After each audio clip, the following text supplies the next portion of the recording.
Good afternoon. Today we're going to talk about signs and symptoms of the coronavirus, and I would like to educate you a little bit on that for you to better understand if you do have signs and symptoms of the coronavirus.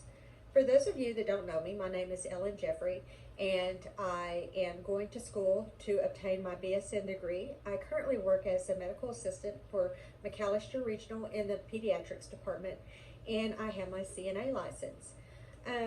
One thing that we have seen whenever patients come in and they think that they have the coronavirus, they think that they have the coronavirus because they are running a fever. Well, the truth be told is the coronavirus can be asymptomatic, which means that you don't have any symptoms, or more than likely you do have symptoms of the coronavirus if you have COVID-19. And today, there are some symptoms that mean more than other symptoms, and so I'm going to educate you on them. And the first symptom that we look at whenever we bring a patient back and they think that they may have COVID-19 is the very first thing that we do is we check their vital signs. So when we check their vital signs, the first thing we look at is that patient running a fever? If they are running a fever over 100.5 and they've had a fever for quite some time, then we look at other aspects, because just because somebody has a fever doesn't mean that they have coronavirus. A fever can mean many different things, such as the flu. It means infection. A fever is a sign of infection, so it doesn't mean that you have the coronavirus. The next thing we'll do is we'll check your blood pressure, and then we'll get your O2 set.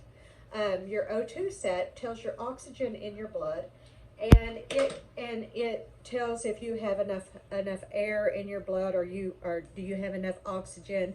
Another sign that we look at is, do they have bluing around the lips? And that could be that you have low O2 set. If you have bluing in the lips, if you're pale, if your feet are cold, hands are cold, that's a sign. Another thing that I like to look at is I like to watch the patient walk from the waiting room back to their hospital room. Is that patient having difficulty walking from the main lobby to the intake room? Are they struggling for air? Are they having difficulty breathing? Is their breathing sounding like that is a sign. Another sign, and one of the most important signs that we look at, is, has that patient lost their taste or smell? The taste or smell is a biggie, and can that patient taste their chips and guacamole that they eaten? Are they able to smell a candle burning? Is the food smelling bland? Can they smell anything in the air?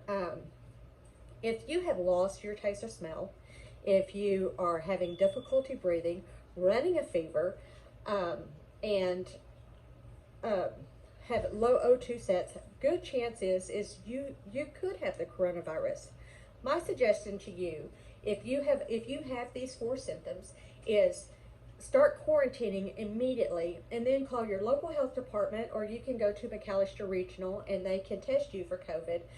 But please be safe, and I hope by listening to this speech that you have learned a little bit more than what you knew before about COVID, and now you know different signs that you can look for, and let's hope that everybody can remain safe out there, and God bless you all. Thank you.